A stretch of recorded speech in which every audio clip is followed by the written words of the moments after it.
Celestia, welcome to Edmonton, Alberta, Canada. And I'm carrying you. It's -7 and you're wearing a t-shirt and a Crocs.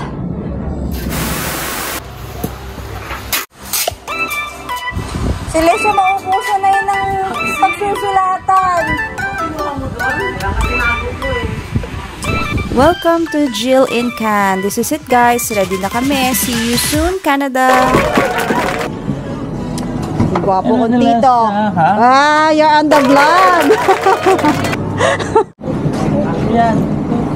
Yung ano, yung mabigat, yung maliit eh. Pero 20. Ang bitbit, dami kong giveaways yan, pero hindi para sa'yo. Let's go, baby. No, baby. Paano kita bubuhatin yan? Nagigising yan. It's 6 days before Christmas at alam naman natin, guys, na ang Metro Manila ay talagang heavy traffic pagdating ng ganitong panahon. Kung kaya't nagpaalala ang Department of Transportation para sa magta-travel abroad na maging mas maaga tayo dahil kailangan natin na maiwasan ang traffic at maabutan natin ang ating pag-check-in. At imbis nga na 2 o'clock ang pag-pick up sa akin ay naging 1:30.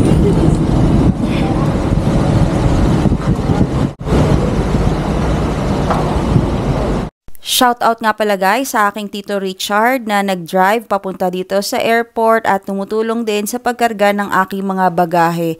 At mamaya naman, i-ready ko ang aking mga muscles kung ako na lang mag-isa kasama si Celestia sa pagkakarga nitong.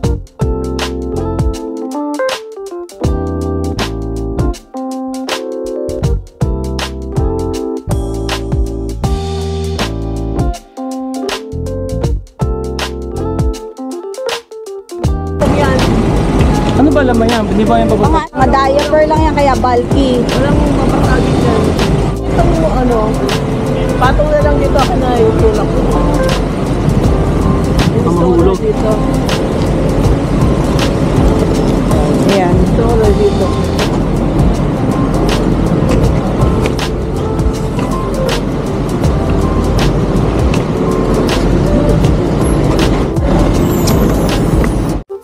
At ito na nga ay nakapasok na ako at si Celestia kasama yung mga bagahe namin at ayaw niyang maglakad, ayaw niya sumakay doon sa taas ng box. So hindi ko alam kung paano kami makaka-under kasi nahulog pa yung maleta sa harapan kaya ako ay na-stuck dyan.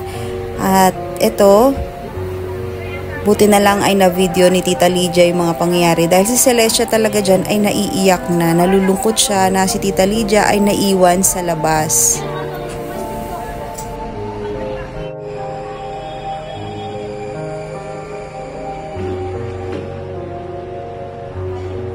Bebe.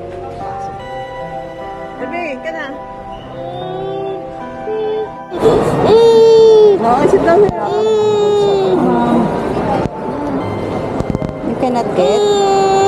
I'll help you get. Open.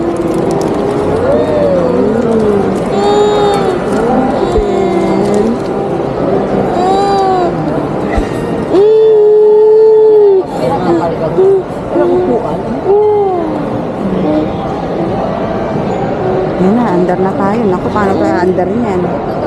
Oh, thank you talaga, Tita Lydia, for saving the day dito sa check-in baggage at natulungan ako sa mga bagaheng ito at ganun din sa pagpapakalma kay Celestia kasi parang siya yung mas may separation anxiety sa amin. Okay, guys. So, good luck sa ating travel for today kasi si Celestia umiiyak. Yan, nasa stroller siya.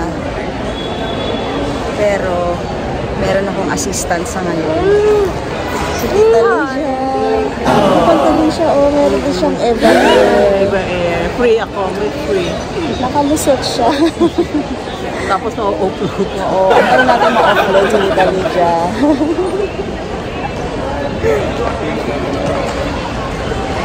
So yan, nakalusot doon kasi ano, yung sa guard, sa entrance, nakatayo pa si Tita Lydia, ano, may binigay ng food sa guard.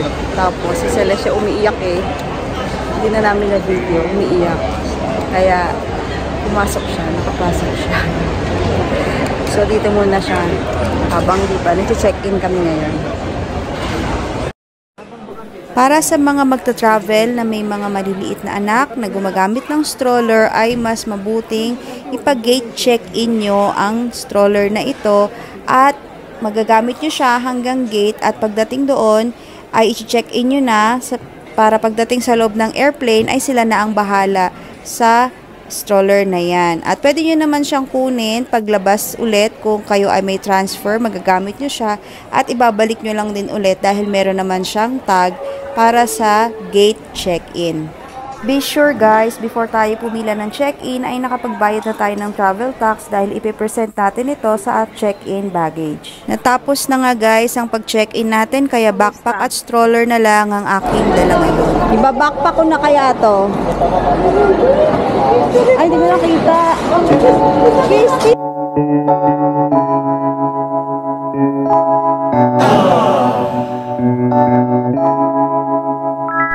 Sa pagpasok namin sa immigration guys ay hindi na napansin ni Celestia na nawala na si Tita Lydia kung kaya tuloy-tuloy ang aming pagpasok hanggang sa pag-interview sa amin sa immigration officer at ito na nga ay nasa stroller na siya dahil mahabang nakaran ito papunta sa gate 2 at unfortunately ang gate 2 ay walang elevator or escalator. So, stairs lang talaga siya. Kung kailangan mo ng service na tutulong sa'yo, if you are a PWD, ganyan, kailangan mo tumawag ng help.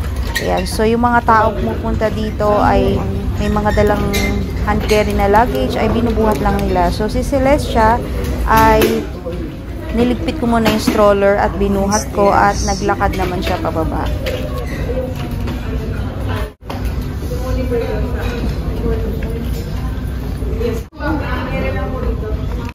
Passenger C. Triano Rafael, passenger C. Cao Criselo, and passenger Celestia. Once again, passenger name, Exclamando Richard, passenger Joe Crescencia, passenger C. Triano Rafael, passenger C. Cao Criselo, nga guys, dahil nasa waiting na lang naman kami, ay tinatawag ang pangalan ni Celestia para i-check-in na namin ang kanyang stroller. May announcement guys, na delay ang aming airplane dahil wala pa siya ngayon. So tingnan nyo, hapon pa lang, maliwanag pa. Pero mamaya, after that, 1 hour delay siya. So madilim na at marami ng tao na nag-aantay. Here in gate 2.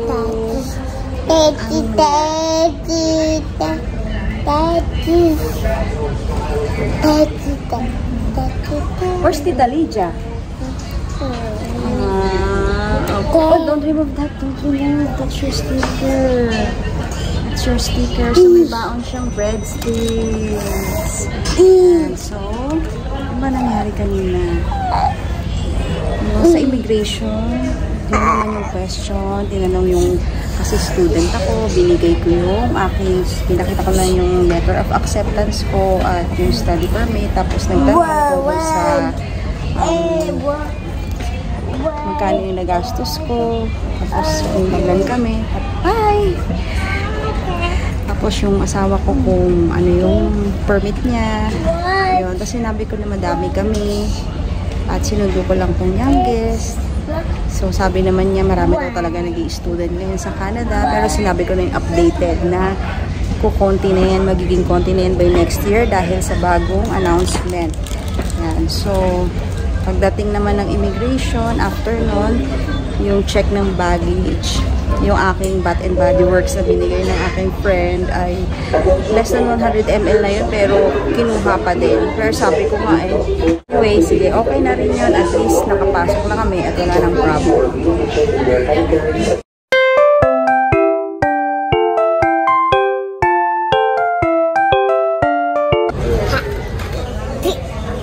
Gabi na, it's night time.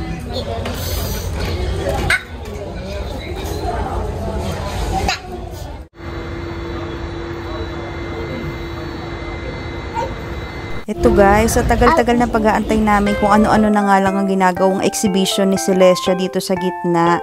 Yun, so hinahayaan ko na lang siya kaysa i-restrain ko pa at magkaiyakan pa tayo. At least, happy lang siya sa ginagawa niya. Ayan, so minsan lumalapit nga lang siya sa mga tao. At yan, nabigyan pa nga siya ng pizza dahil sa pagkuha niya dun sa box. So, thank you po sa nagbigay ng pizza.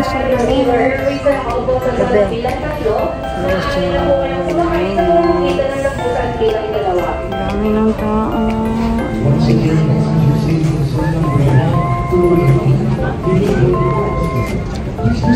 李箱内或前方座位下。当您打开行李箱时，请小需要协助，请随时通知服务人员。谢谢。Ladies and gentlemen, welcome aboard. For your comfort and safety, please. Let's check. We're in the airplane. 荣耀，请您提通知服务人员实现您的配合。现在我们为您介绍我们的一个小安全设备及使用方法，请您注意观看，确保安全，谢谢。Nice, it's a game. You want to see? Good evening, ladies. Dahil nga guys mahaba ang travel na ito, ay meron din akong dalang mga ibang toys at mga writing materials para sa kanya. Pero isa-isa ko muna silang nilalabas para hindi ako maubusan ng bala dahil nga mahaba ang travel na ito. At ito nga, pina-enjoy ko muna sa kanya ang toy na ito kung magugustuhan niya.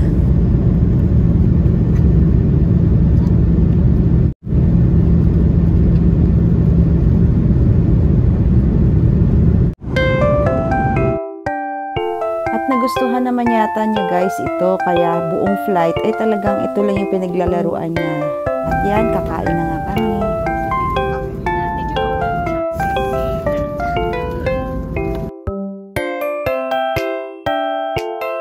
Tinatanong ako ng flight attendant kung nag-order kami ng kids meal para kay Celestia, pero sa tingin ko ay hindi kami naka-order, kaya ito yung binigay na food sa kanya ay halos same lang sa akin or sa pang-adult.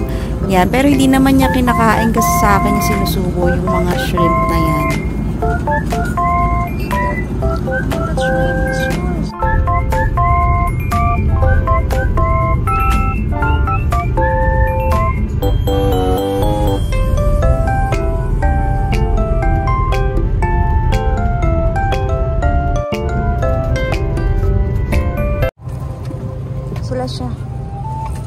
Celestia. Don't pick it up. Dirty. Come. Stand up.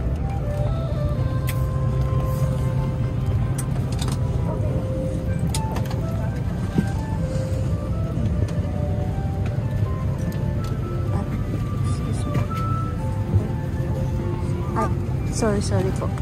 Excuse me po.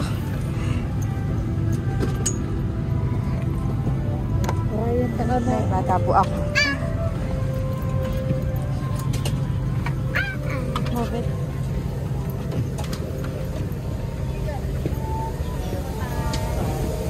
Bye-bye. Thank you.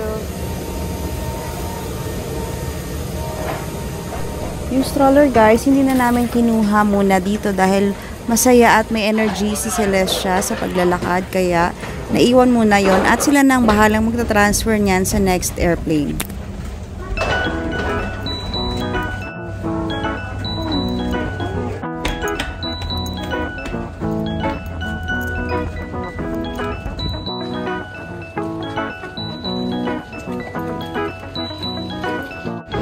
Kasi she loves walking. Celestia, happy baby. Celestia.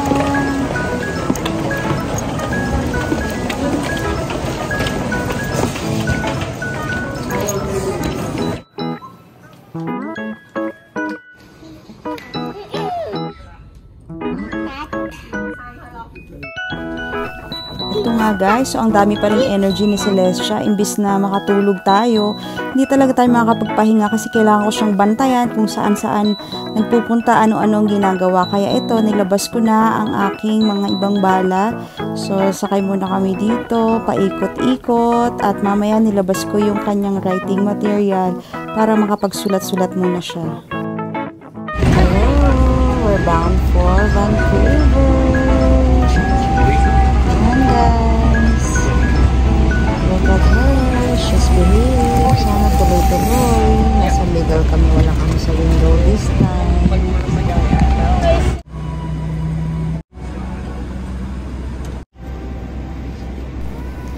At dito guys, mahabang flight ito at salamat naman at mukhang dinadalaw na siya ng antok.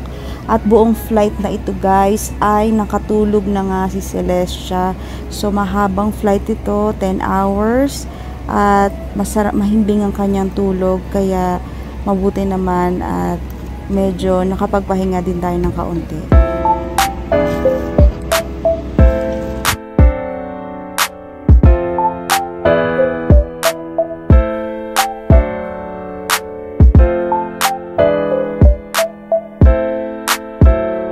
Mahabang tulog nga si Celestia ay nakapag-washroom ako at ito pinapakita ko sa inyo ang washroom na merong toothbrush, merong hand sanitizer and all. So iba-iba lahat ng kailangan nyo because this is a long flight para ma-freshen up din tayo. Yan. So ito ang EVA Airways.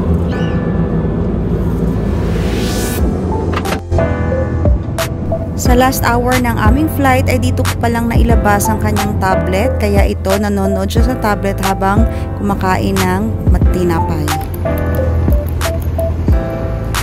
Yes, finally guys, we have landed Vancouver, Canada.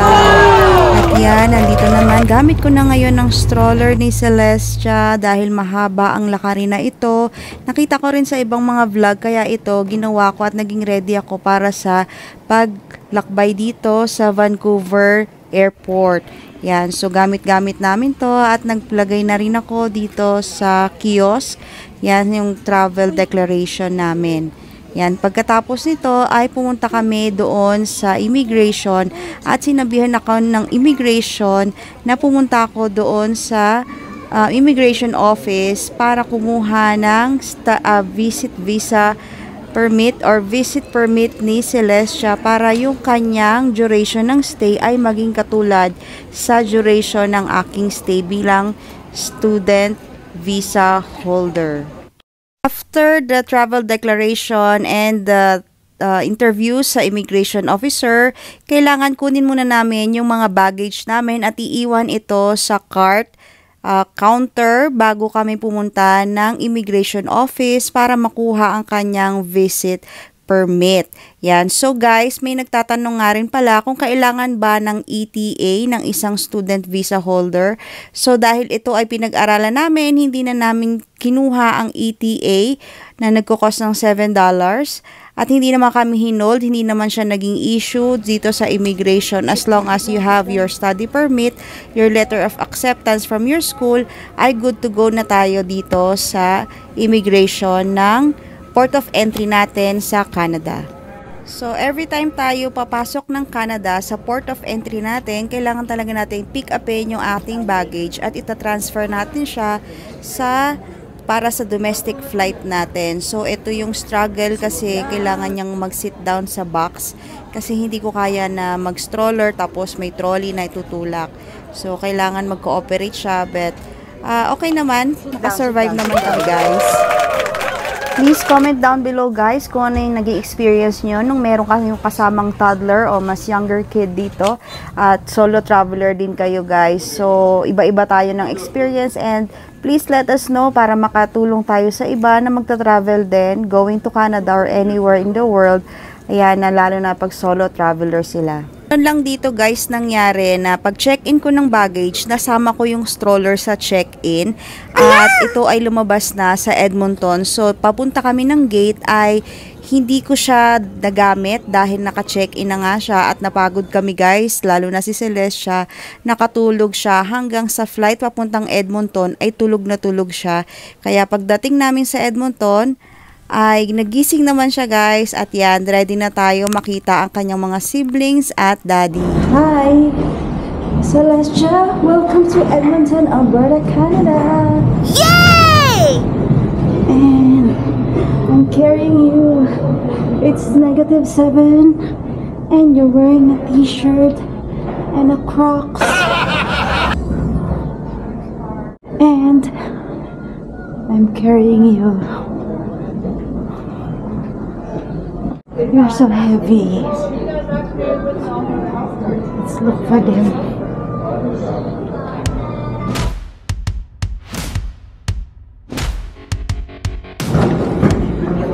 Harap na, bebe. Walk. Welcome to Edmonton.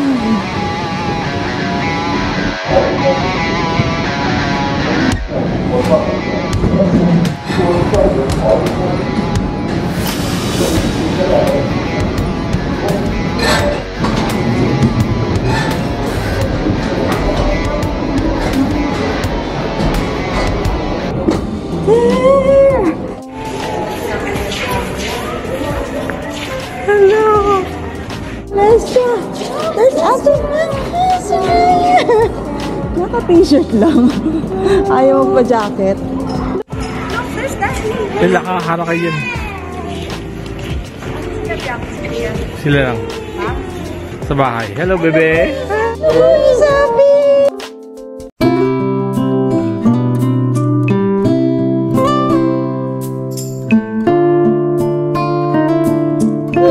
She's so happy. Hug her. She's so happy. She's so happy. Hug her.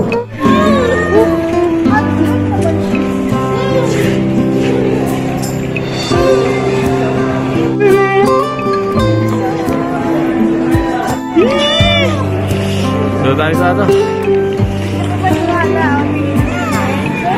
Ha?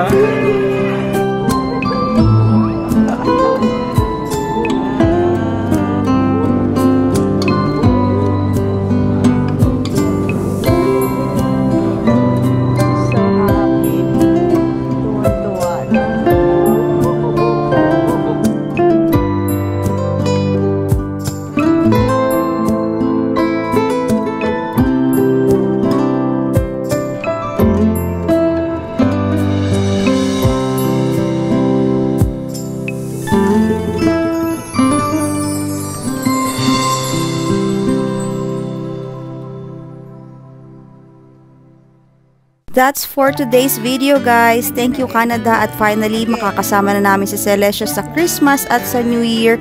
We are happy to celebrate this season with our baby Celestia. At kung hindi ka pa nakasubscribe sa channel namin, please consider subscribing and please like this video. At kung may comments and suggestions kayo, please leave a comment down below. At maraming salamat for watching this video. See you on our next video. Bye!